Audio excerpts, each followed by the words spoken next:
Hello, welcome back. So today we're gonna be taking a look at Meta platforms, or as most of you know it, Facebook, which recently changed its name to Meta platforms just because of the metaverse, which we can probably talk about in a separate video.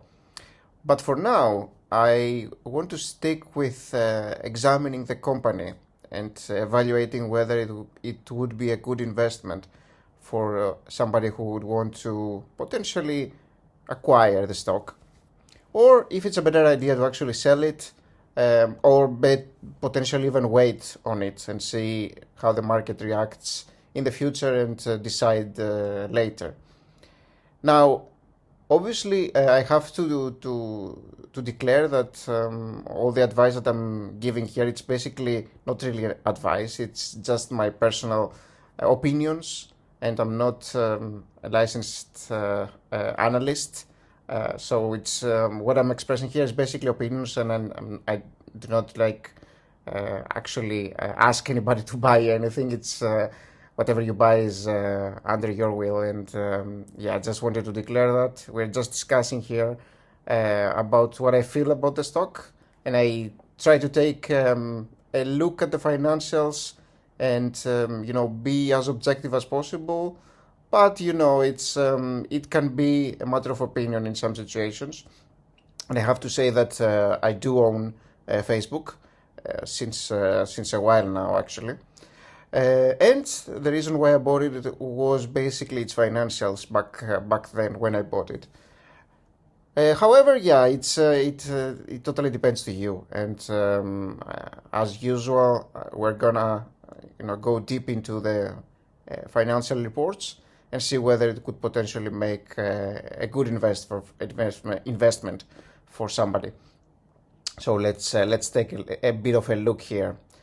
As usual, we see like a casual summary, and you see that Facebook seems to be uh, kind of trending down a little bit, but it's the whole market that's doing that. And if you check the max here, which is pretty much the chart that we have since Facebook went public, it's doing very well, but it's been a little bit of a recent dip here, which could potentially be a buyable situation actually for new owners of the stock. So let's go to financials. And as usual, we always examine the income statement, balance sheet, and cash flow, and try to paint a picture of what the company is doing in terms of its financials. And you don't really want to pay too much attention to these kinds of graphs, even if they grow up or if they grow down. You kind of want to examine the actual, or even the words here that says that the revenues grew. I mean, that's like a random fact, but you kind of want to examine everything in the financial statements to get a better idea and actually realize what the company is actually doing. So let's start by taking a look, and remember that in MSM Money we start from 2017 here, and then we grow over the years. So it's actually left to right that we are reading the data. So we start with the total revenue here of the company, which is the top line. And remember that we are looking at the income statement, right?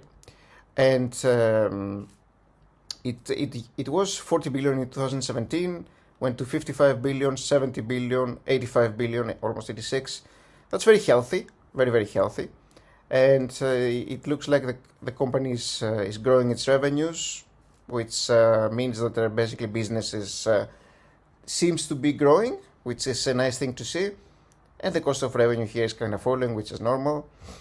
Coming down to a gross profit of 35, 46, 57, 69. Basically looks like the company is growing at a similar rate, a little bit higher, year after year, basically. So that's very, very healthy to see. And of course, company has operating expenses as well in order to produce the products they are selling. There's employees, salaries, office payments for space, rents and all that. There's a lot of things that the company has to pay in order to operate. So these are the operating expenses. And after everything is extracted, including taxes, the net income of the company was 16 billion, 22 billion for 2018 here. 2019 was a little bit of a drop over here, but you see there was a special charge here, and sometimes which of 5 billion that matters, because sometimes there are these kinds of special charges, but a special charge normally is not a recurring event, so it's not supposed to happen again. So it's like a one-time thing. For example, the company may have closed the operations in a specific location, and that costs some money, for example, things of that sort.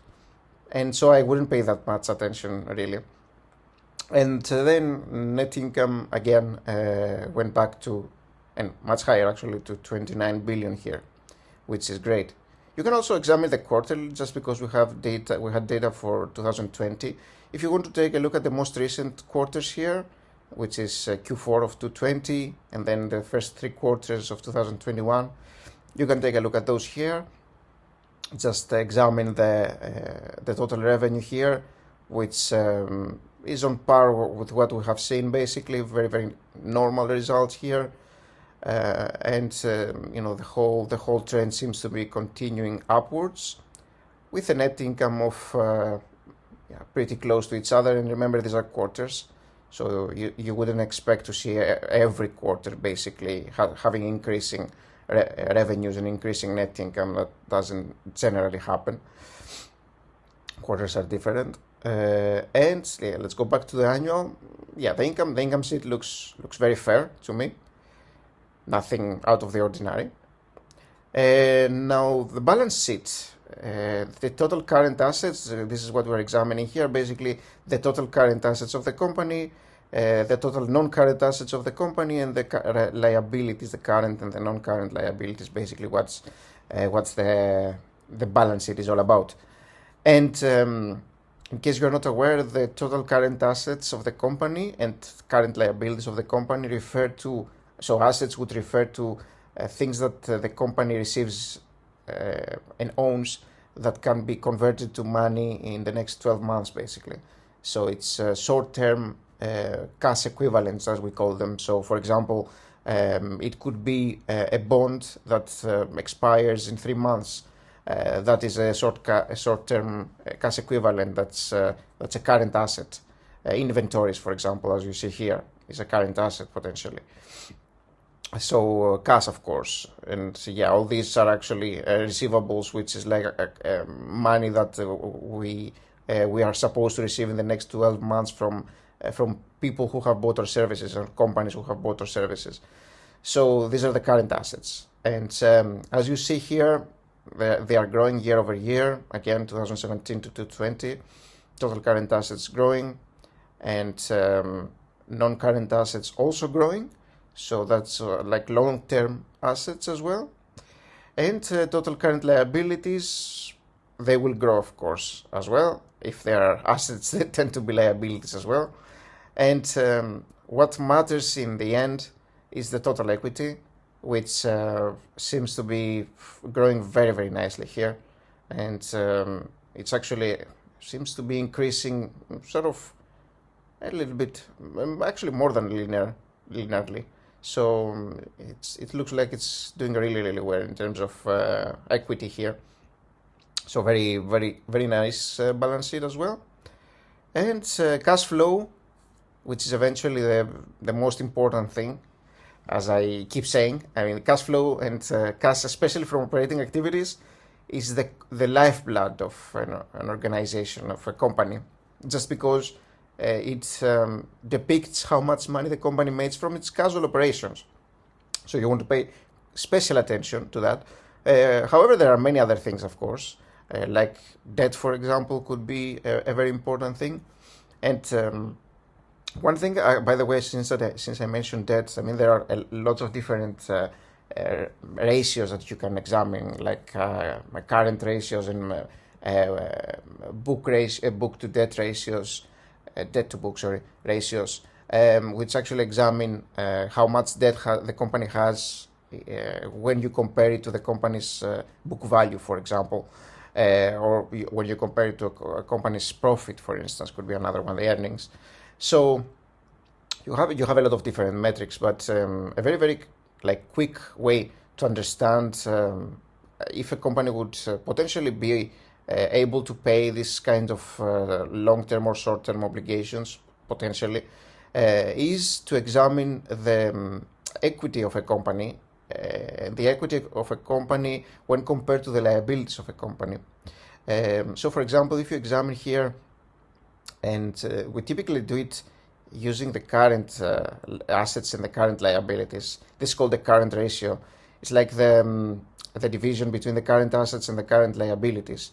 And so if you divide those numbers, you will see that for example, if let's say that the current assets of assets of the company is like 48 billion, and the current liabilities is 3 billion. If you divide that number like 48 to 3, you will see that the company will have to be spending. Will have to actually no. Let's say that in a different way.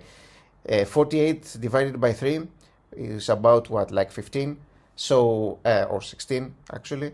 So it would take like 16 years for a company that's not making any money to have to use all of its assets that they have gained in this period in order to repay liabilities, the current liabilities. So you'll see that that's a pretty safe company, really. They have a lot of assets in order to repay. You obviously don't want a company to liquidate assets in order to pay debt, but that gives you a little bit of an idea of how that works. That's what I wanted to mention. And let's go back to the cash flow statement. Cash flow from operating activities, which is, again, the most important thing. You see here 24 billion, 29 billion, 36 billion, and 38 billion. Very healthy. I guess a little bit of a drop in the increase you could expect year over year, I suppose. So 2020 wasn't like the best, but still there was an increase. I mean, it wasn't at the velocity that you saw in the previous year, but still there was an increase. So that's very healthy to see. And for some reason, I'm noticing lately that MSN Money doesn't include the actual numbers here for the cash flow from investing activities and cash flow from financing activities. I don't know why they are doing that. Maybe because they're missing some values. And so I basically go back to Yahoo Finance and find those, which you can see here: investing cash flow, financing cash flow. And at a quick glance, you can see that they are all negative and kind of close to each other, with a little bit of an increase here, for example. And we can always take a look at what exactly constitutes that. But typically speaking, investing cash flow comes from investing to the market, investing to other companies, to real estate, purchasing businesses. So all these things are typically good for a company, or purchasing equipment, for example. So these things are typically good for a company, and you want to see that, just because you want a company that invests in itself. What you potentially don't want to see, is a company that doesn't invest in itself, like it doesn't purchase things here, for example, which is equipment potentially, or buildings and things of that sort. However, they invest in buying very expensive companies, for example. And this may potentially be a red flag, because you are seeing a company that now is buying other companies. And so you may think, why not just directly buy the other companies? I mean, so you are kind of getting in the way of a potential conglomerate in that situation. So I don't know if it's something that you would want to hold in this situation. So these are some of the little things that we can potentially examine in more detail in other videos. But there's nothing really to see here in this specific statement, so that's why I'm not really mentioning any of these potential scenarios. They're not happening here. So Financing cash flow, you also want to see it in the negative because it basically means that the company is repaying debt, for example, and so it's a good thing because it reflects that the company is paying its obligations. So you see here, for example, long-term debt payments. So it's generally speaking a good thing to see minus values. It's typically not a good thing to see plus values here, because it seems that it mostly means that the company is incurring debt, and it's something that you kind of want to avoid. Debt is not good. So let me go back here. Where were we? Financials. Yeah, it's a little bit of a weird interface. Okay. So we saw these values here basically in the negative again. And at the end, we see that the change in cash is minus 1 billion here to plus 2 billion, plus 10 billion, and plus 1.3 billion. And remember, the change in cash is, I wouldn't pay that much attention to, because the operating activities cash the company can spend the way they want. So you could see values in the negative here, and it just means that the company is investing in all sorts of things and actually making money over the years. So that's the change in cash doesn't really mean much, really. What does mean much is the free cash flow. That means a lot, because the free cash flow is the money that the company makes before investing and using it for financing. So it basically shows the money that's coming in from operations, pretty much. And so you see here that it's 30, 31 billion, 43 billion, 51 billion, and 53 billion. Again, growing at a very, very nice rate. So you basically see that the companies seems to be doing really, really well here. And its values are pretty awesome here, really. All right, so as usual, we come down to whether I would potentially myself buy the stock right now. And we're talking about right now because, as I said, I already own the stock since a long time now. So would I buy it today? And would I sell it today, or would I wait? So I would definitely buy it today myself. And I do like the fact that recently the price has been going down. That's a nice entry for me. And I like to see that, because I'm not really a huge fan of buying good companies when they are at their top prices. But right now we're basically seeing a very, very healthy company in terms of financials, which has a little bit of a drop here. So maybe can drop a little bit more. I don't know. But myself, I would start. I would definitely make an investment here, personally. But again, anyway, it's I don't want to recommend to anybody to just go and buy anything. You have to do your own research and not just listen to people saying anything. Just take a look at the financials and decide for yourself. Again, this is mostly a video about understanding a little bit about the financials and entertaining ourselves while we are looking at it. But in the very end, it's your decision for any of the purchases you make. I don't want to solicit anything. I'm not, I don't have anything to do with Facebook. So yeah, that was it for the video. Please let me know, if you would buy it yourself, or if you have any other suggestions about interesting tickers, interesting companies that you would like me to examine next, because I will be continuing this series. I love discussing about companies and financials, and analyzing all the financial elements of companies, and basically taking a look deeply into a company's financials and understanding how things work. It's very nice. It's a very, very cool thing that I enjoy doing. It's a hobby, I guess. So yeah, please, if you like it, you can always subscribe and just leave a quick like.